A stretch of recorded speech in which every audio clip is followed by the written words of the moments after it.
Programme में एक बार फिर खुशामदीद। बात हो रही थी मौजूदा सियासी, माशी और आइनी बहरान के हवाले से, और ख़ास तौर पे चूँकि अब बजट पेश होना है, प्री बजट कॉन्फ्रेंस थी आज। वज़ीर-ए-आज़म तमाम पॉलिटिकल स्टेक होल्डर्स से ये बात आज उन्होंने उस पर बड़ा जोर दिया कि चार्टर ऑफ डेमोक्रेसी के बाद चार्टर ऑफ इकॉनमी बहुत ज़रूरी है ताकि मुल्क इस मुश्किल सूरत हाल से निकल सके, और मुस्तहकम जो माशी पॉलिसियाँ हैं उनका होना बहुत ज़रूरी है। हमें ज्वाइन किया है जनाब मोहम्मद फ़ारूक अफजल साहब ने।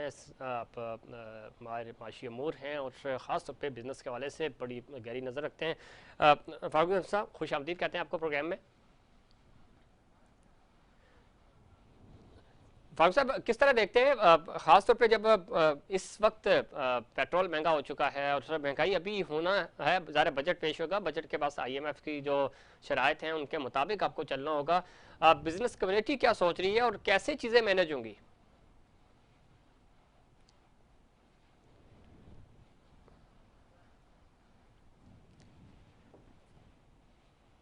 फारूक अफजल तक हमारी आवाज़ नहीं पहुँच रही, और कोशिश करेंगे कि हमारा रब्ता दोबारा बहाल हो सके और उनसे ख़ासतौर पर बिज़नेस कम्युनिटी इस हवाले से आज की प्रेस कॉन्फ्रेंस को किस तरह देख रही है, इस माशी सूरत हाल को। गजाला सैफ़ी साहिबा किस तरह देखती हैं जब हम चार्टर ऑफ डेमोक्रेसी की बात करते हैं, बड़ा अच्छा उसके रिजल्ट्स बड़े अच्छे आए। पाकिस्तान पीपल्स पार्टी और मुस्लिम लीग नून बड़ी मुखालफत करती थी एक दूसरे की, और उन्होंने उस वक्त मुशर्रफ साहब के ख़िलाफ़ जदोजहद का आगाज़ किया। हमने देखा कि बड़ा उसका मस्बत नताइज आए, और जिला वतनी की ज़िंदगी ख़त्म करके मोहतरमा भी पाकिस्तान आई, और नवाज शरीफ साहब ने भी सियासत में हिस्सा लिया यहाँ पाकिस्तान आकर। इस वक्त चूँकि पाकिस्तान तहरीक इंसाफ पूरे सियासी मंजरनामे में चूँकि सड़कों पे है, आप असम्बलियों में जाने को तैयार नहीं है। डायलॉग के हवाले से जो जो मुक़्तदिर हल्के हैं वहाँ पे भी ये बड़ा जोर दिया जा रहा है, और आज से नहीं, आपके दौर से भी ये बात हो रही थी कि किसी तरह माशी पॉलिसियाँ, सिस्टम, हुकूमत कोई भी आए या जाए, जो जो इकॉनमी है हमारी वो स्टेबल रहे, जो रियासती पॉलिसियाँ हैं वो किसी भी तरह मुतासिर ना हो, फॉरेन पॉलिसी हमारी मुतासिर ना हो।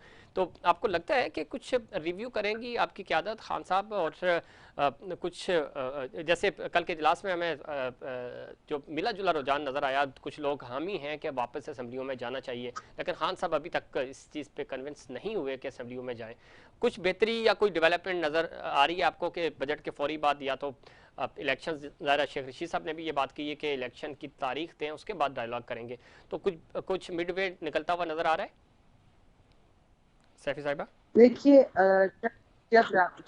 जब रास्ते खुद बंद कर दिए हों इन्होंने, जब एक इलेक्टेड प्राइम मिनिस्टर को इन्होंने कभी भी इलेक्टेड प्राइम मिनिस्टर ना माना हो, और फिर उसके बाद एक चलती हुई गवर्नमेंट के अंदर एक इम्पोर्टेड हुकूमत लेकर आए हों, और फिर ये झूठे वादे लोगों से मुसलसल ना हमें हुकूमत करने दी सही से, और ना खुद ये हुकूमत कर पाएंगे। इनका सिर्फ एजेंडा ये है, और ये इंटरनेशनल एजेंडे पे यहाँ पर आए हैं, इनका सिर्फ एजेंडा ये है कि पाकिस्तान को मफलूकुल हाल बनाएं। IMF की जो जितनी भी उनके साथ बातें हुई हुई हैं, मुआहदे हुए हुए हैं, उनको हर तरह से ये पूरा करें। बैरूनी ममालिक पे ये गए हैं, अभी जाके इन्होंने इमदाद मांगी, मगर उसके अलावा ये कि इन्होंने अपने खर्चे बढ़ाए हैं। इस 2 महीने के अंदर जो इनके खर्चे बढ़े हैं, जिसके अंदर इन्होंने बेशुमार लोगों को बाहर लेकर गए हैं, फैमिलीज को लेकर गए हैं अपने दौरों के ऊपर। और आप इमरान खान का दौरा चेक करें और इनके दौरे चेक करें, इनका उम्रा देखिए और इमरान खान का चेक करें। मतलब अगर आप किसी तरह से भी देखें तो इकोनॉमिक फ्रेंडली नहीं है ये गवर्नमेंट। इनको सिर्फ पैसे खर्च करने आते हैं। और मिफ्ता जो कल तक जो लेक्चर दे रहे थे, आज वो क्या बातें कर रहे हैं। आज जिस तरह वो बेशर्मी से हंस रहे थे, उनका तो कोई भी साथ नहीं दे रहा था। मुख्तलिफ धड़ों के लोग बैठे हुए थे, और उनका तो किसी ने भी हंसने में साथ नहीं दिया, क्योंकि वो एक कौम के ऊपर हंस रहे हैं जिसको वो जुबू हाली और मफलूकुल हाली के ऊपर लेकर गए हैं। पाकिस्तान तहरीक इंसाफ की हुकूमत ने इतनी ही डिफिकल्ट हालात में, जहाँ इकोनॉमी बिल्कुल नीचे छोड़ के गए थे, ये 30 साल की अपनी कारकर्दगी को ये हमारे 3 साल की कारकर्दगी से नहीं जोड़ सकते। तबाही और बर्बादी के ऊपर छोड़ी हुई एक हुकूमत को किस तरह से इमरान खान ने मुश्किल हालात में, जहाँ 2 साल कोविड भी रहा है, कोविड को ना भूलें प्लीज, बिकॉज पूरी दुनिया में कोविड ने ठीक। लाखों मौतें की हैं, और इमरान पॉलिसी की वजह से आपके यहाँ इतने लोग नहीं मरे और इतने सारे लोग जो है वैक्सीनेट हुए, लोगों के घरों में उनके इमदाद पहुंचाई, पैसे पहुंचाए। हर प्रोग्राम जो भी गरीब की मदद के लिए था उसे बंद कर दिया गया।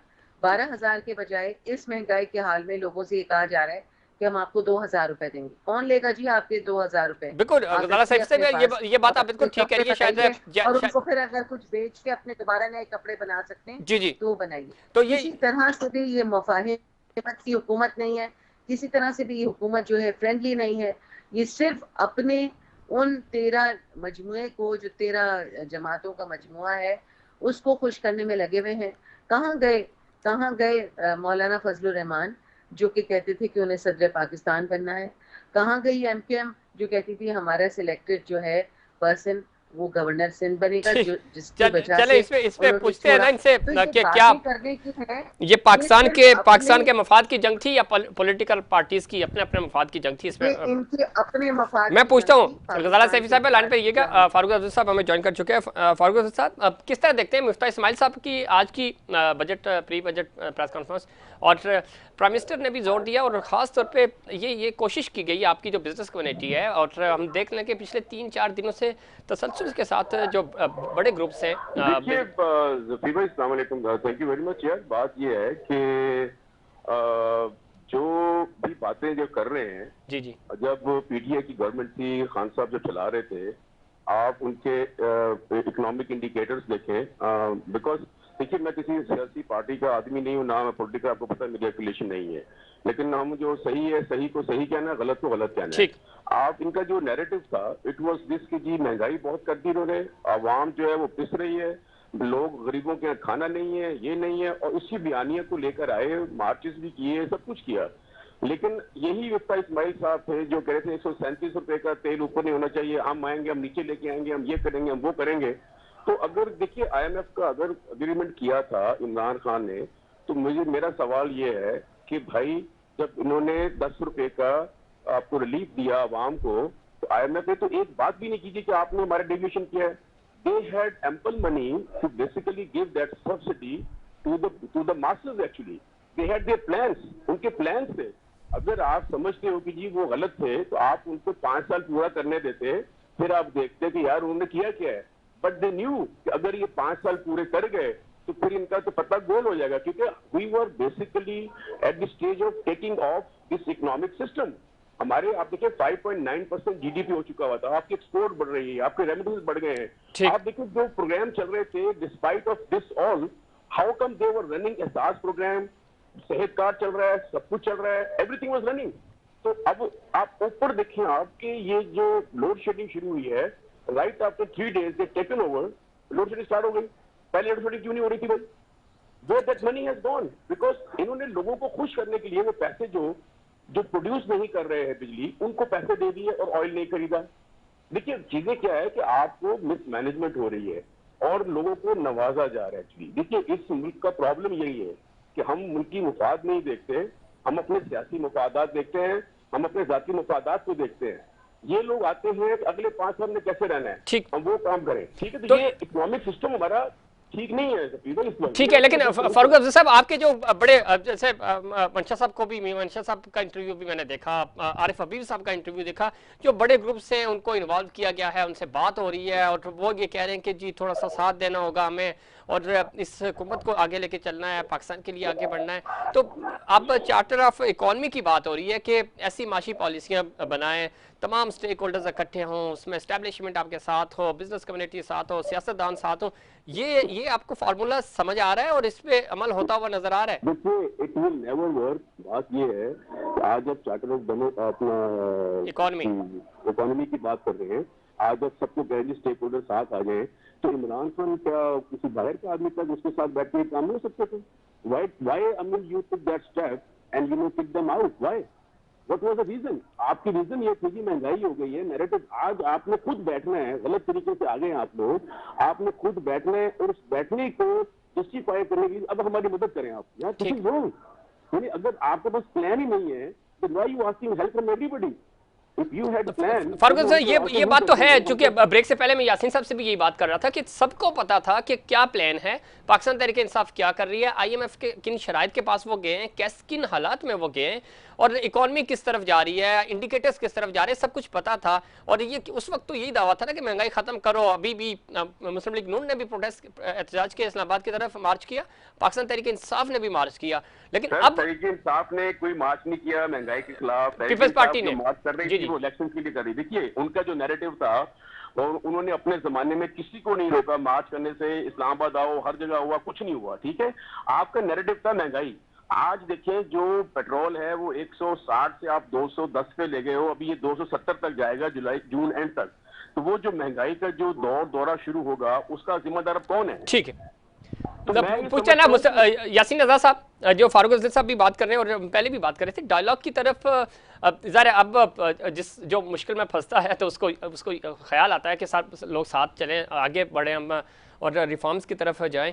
आपको लगता है कि स्टेक होल्डर्स साथ बैठ जाएंगे और फिर ये जो चार्टर की बात हो रही है, चार्टर ऑफ इकोनॉमी की बात हो रही है, इसमें स्टेक होल्डर्स मिलेंगे और बात आगे बढ़ेगी? चूँकि जो दावे हैं आजकल, ज़रा सोशल मीडिया का भी दौर है, चीज़ें एक एक चीज़, एक एक स्टेटमेंट आपकी रिकॉर्ड पे होती है, आपने कल क्या कहा, आज क्या कहा, तो वो चीज़ें जब कंपैरिजन हो रहा है तो उसमें तो मौजूदा पूरा सेटअप एक्सपोज हो रहा है। क्योंकि जो जो वादे किए गए, जिसने भी किए, तो वो तो जब वो इक़्तिदार संभालते हैं तो उसके बिल्कुल अपोजिट काम कर रहे होते हैं।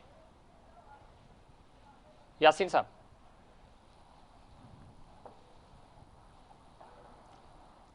जी यासीन रजा साहब।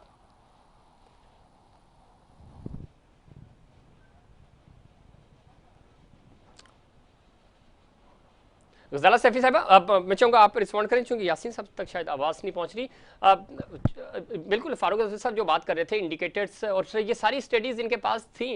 मिफ्ता इस्माइल साहब की जो स्टेटमेंट आपने भी कोट की और फारूक अफजल साहब ने भी कोट की, जब उनसे बात होती थी तो वो सारे ब्लेम ये बताते थे कि हमारे पास तजर्बा है, हम इसको हैंडल कर लेंगे। आज वो सारा ब्लेम इधर डाल रहे हैं। खुद मरियम बीबी ये कह रही है कि ये गैर मकबूल फैसले लेकर और पाकिस्तान तहरीक इंसाफ का मलबा अपने कंधों पे लेकर हम क्यों अवाम में जाएं। ज़ाहिर है इन हालात में अगर अगले 3 महीने में इलेक्शंस होते हैं तो मुस्लिम लीग नून को तो उस तरह वोट नहीं पड़ना जिस तरह इस वक्त महंगाई है। ज़ाहिर है लोग तंग हो गए हैं इस 1-1.5 महीने में।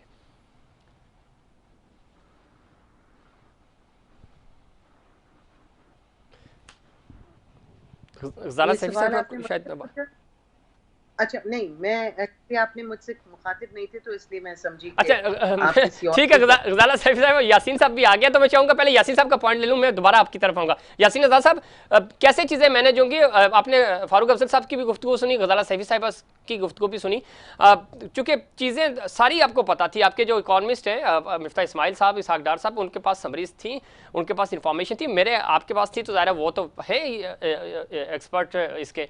तो क्यों आज थोड़ा सा आंखें चुरा लें? और मरियम बीबी ने ये कहा कि ये इन फैसलों के साथ हमें नहीं जाना चाहिए, लेकिन ज़ाहिर है हुकूमत है, आपको डिफेंड तो करना पड़ता है।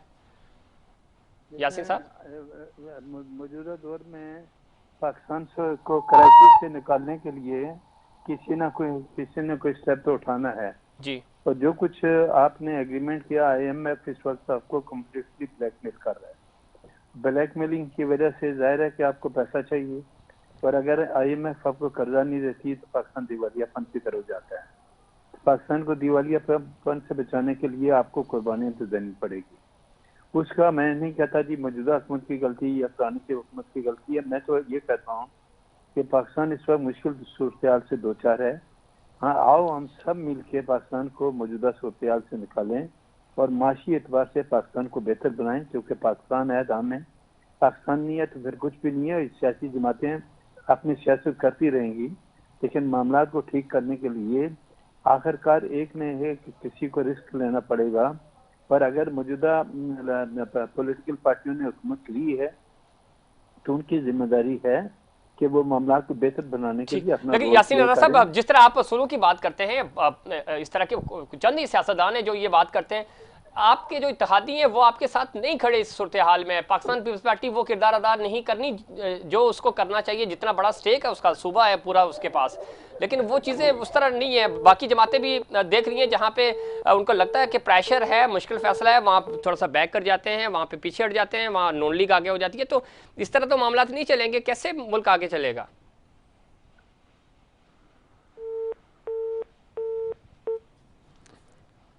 यासीन साहब से रब्ता मुनक़ता हो गया हमारा। ग़ज़ाला सैफ़ी साहिबा, मामला इस तरह तो आगे नहीं बढ़ेंगे, ज़ाहिर है जो इंडिकेटर्स आपने बताएं, और खुद यासीन साहब इस बात को वो कह रहे हैं। जी यासीन साहब, वही कह रहे कि इनके मामला कैबिनेट का वो हिस्सा बने, जी कैबिनेट के हिस्सा बनने के बाद तमाम की जिम्मेदारी बनती है। इवन मैं कहता हूँ कि पीटीआई की भी ये जिम्मेदारी बनती है, बिल्कुल बनती है, जमात के पाकिस्तान को बचाने की बात करें, अपनी अना की जंग लड़ना बंद करें प्लीज। बहुत हो गया, इस मुल्क के साथ बहुत मजाक कर लिया आपने। तो अना की जंग लड़ने के बजाय पाकिस्तान को बेहतरी की तरफ ले जाने के लिए तमाम पॉलिटिकल पार्टीज को एक रास्ता निकालना चाहिए कि पाकिस्तान को जो है ये माशी सूरत इस वक्त जिससे दो चार है, ठीक, पाकिस्तान के 22 करोड़ अवाम किन हालात में अपनी जिंदगी गुजार रहे हैं, उनको क्राइसिस से निकालने के लिए सियासी जमातों की ये जिम्मेदारी बनती है कि वो अपना रोल प्ले करें। ठीक है, सबको अपना किरदार अदा करना होगा। वक्त कम है जी। ग़ज़ाला सैफ़ी साहिबा के अंदर करें, मैं एक जुमला से कंप्लीट कर दूं। ठीक है कम। इस वक्त जहां यसे मैं आऊंगा आपकी तरफ। जी ग़ज़ाला सैफ़ी साहिबा, इस वक्त जहां मुल्क इतनी बुरी हालत इकोनॉमिक कंडीशन का शिकार है, उस ना इनके पास कोई स्ट्रेटजी है, ना इनके पास कोई प्लान है। इमरान खान को इन्होंने लोग खरीद और बेच के गिराने की कोशिश की, अपने तौर पे गिरा लिया। अवाम पूरी की पूरी इस वक्त पाकिस्तान तहरीक इंसाफ के साथ खड़ी हुई है। जो ये कल तक नैरेटिव लेके चल रहे थे कि इलेक्शन कराओ, इलेक्शन कराओ, इलेक्शन कराओ, आज अगर पीटीआई कह रही है इलेक्शन कराओ तो इनको तकलीफ हो रही है। ये तो इलेक्शन से आए भी नहीं है, ये तो वोट लेके भी नहीं आए हैं। तो ये फिर इलेक्शन कराएं और प्रूव करें कि भाई ये कितने पॉपुलर लोग हैं। इलेक्शन कराएं और डेट दें इलेक्शन की, उसके अलावा और कोई इनके पास हल नहीं है। इलेक्शन तो सर, इलेक्शन में जाना पड़ेगा मेरे ख्याल में, बजट के बाद इस पे भी कोई बेहतर फैसला आएगा। फारूक अफजल साहब, आप समझते हैं कि मौजूदा पूरे बुरान से निकलने के लिए इलेक्शंस की वाहिद हल है? जफीर, ये बजट के बाद ये और भी निकम्मे, नाकाम और जलील हो जाएंगे इस दुनिया में। तो बेहतर था कि ये कोई डेट दे के बजट दे देते, तो शायद इनकी थोड़ी बहुत सुर्खियां जो है वो कम हो जाती, मगर अब मुश्किल नजर आ रहा है। मुश्किल नजर आ रहा है। यासीन साहब, आपको क्या सूरत हाल नजर आ रही है? इलेक्शंस होते हुए नजर आ रहे हैं आपको बजट के फौरी बाद कुछ?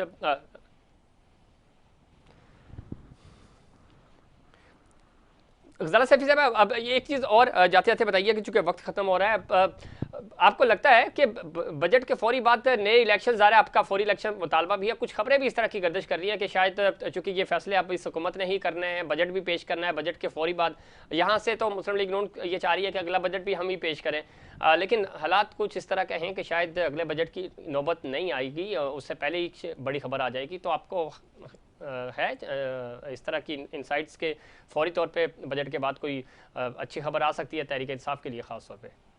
देखिए, इनसाइट की बात हम अभी नहीं कर सकते, ना मुझे कोई पेशिंग गोई हो रही है, ना मैं कोई करना चाहती हूँ। ठीक, इस वक्त जो नजर आ रही है चीज वो ये है कि ये बुरी तरह से नाकाम हो चुके हैं, इनका मुंह बुरी तरह से काला हो चुका है। ठीक, और अब इनके पास कोई चॉइस नहीं। देखिए ना, चॉइसेस अगर हैं तो कुछ कर लें, अब कोई चॉइस है नहीं।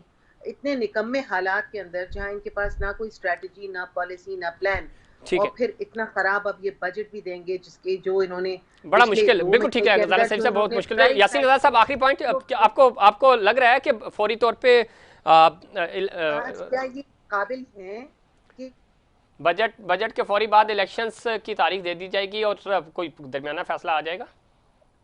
देखें सर, अगर बजट के बाद फौरी इलेक्शन कराना था ना, तो फिर इस पॉलिटिकल पार्टीज को इतनी अहम जिम्मेदारियां आपको नहीं देनी चाहिए थी।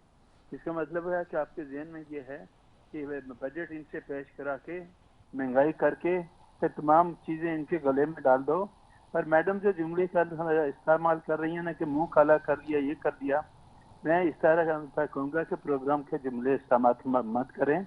और आप बताएं कि 3.5 सालों में आपने क्या किया, बेड़ा घर कर दिया इस मुल्क का, और आज भी आप क्लेम करती हैं कि हम बहुत कुछ करते रहे हैं। क्या किया आपने 3.5 साल में? और आप एक्सपेक्ट कर रहे हैं कि 1.5 महीने के अंदर पूरा सिस्टम सपोज आज की हुकूमत संभाल ठीक के है, दे लेकिन देगी। यासी साहब आप चूंकि वक्त खत्म हो गया, लेकिन आखिरी पॉइंट है, थोड़ा सा मामला जो है वज़ार अदलिया पे बात हम कर नहीं सकते, आप खुद एडवोकेट हैं, आप सुप्रीम कोर्ट को जानते भी हैं, समझते भी हैं, ज़रा वकालत करते हैं, कुछ थोड़ा सा चीज़ें टिल्ड हो रही हैं, फैसले आजकल उधर से आ रहे हैं। देखिए फैसले तो आजकल IMF कर रही है सर। चले, ये भी सही है। बहुत शुक्रिया आप तीनों मेहमानों का। नाज़रीन, ये था हमारा आज का प्रोग्राम। उम्मीद करता हूँ देखिए प्रोग्राम की तरह आज का प्रोग्राम भी आपको पसंद आएगा। मुझे और इनसाइड पाकिस्तान की पूरी टीम को दीजिए इजाज़त। अल्लाह के बाद।